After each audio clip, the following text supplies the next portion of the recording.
Hello বন্ধুরা, কেমন আছো? আশা করছি ভালো আছো। বন্ধুরা, দামি সরকার এখন দামি বিরোধী দল খুঁজছে, জানালো রিজভি। এরকম কিন্তু আপডেট কিন্তু আমাদের সামনে চলে এসেছে।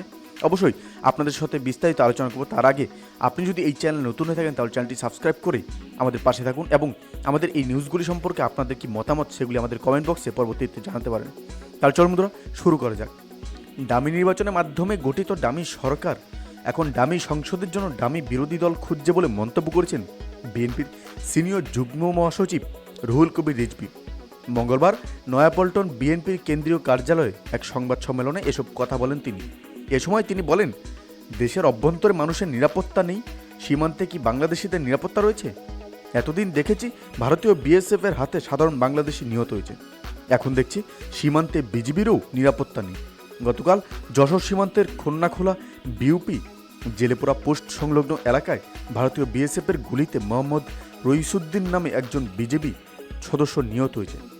তিনি বলেন, অন্য দেশের সীমান্তরক্ষী বাহিনী হাতে আরেকটা দেশের স্বাধীন দেশের সীমান্তরক্ষী বাহিনী হত্যা কোনো সাধারণ ঘটনা নয়, বরং এটির সঙ্গে রাষ্ট্রের স্বাধীনতা সার্বভৌমত্বের প্রশ্ন জড়িত। আমরা উদ্বেগের সঙ্গে বলতে বাধ্য হচ্ছি, শেখ হাসিনার ক্ষমতা লোভের ফলে নতজানু পররাষ্ট্রনীতির কারণে বাংলাদেশ আজ তাইবেদারি রাষ্ট্র, শিক্ষাহীন এবং একজন মাত্র সীমান্তরক্ষী বাহিনী বিজেপি পর্যন্ত নিরাপত্তাহীনতা নেই। একজন মাত্র ব্যক্তির ক্ষমতা লিম্পার কারণে দেশের পুরো নির্বাচনী ব্যবস্থাকে সম্পূর্ণরূপে আস্থাহীন, অকার্যকর ও হাস্যকর করে ফেলা হয়েছে। জনগণের ভোট ছাড়াই যেহেতু ক্ষমতায় আটকে থাকা যায়, ফলে জনগণের কাছে এই ফ্যাসিস্ট সরকারের কোনো জবাবদিহিতা নেই।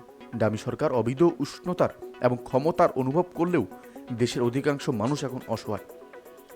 বন্ধুরা, এই ছিল আমাদের একটা ছোট্ট আপডেট যেটি আপনাদের সামনে তুলে ধরলাম। অবশ্যই এই ভিডিও সম্পর্কে আপনার কি মতামত সেটি আমাদের কমেন্ট বক্সে জানতে ভুলবেন না।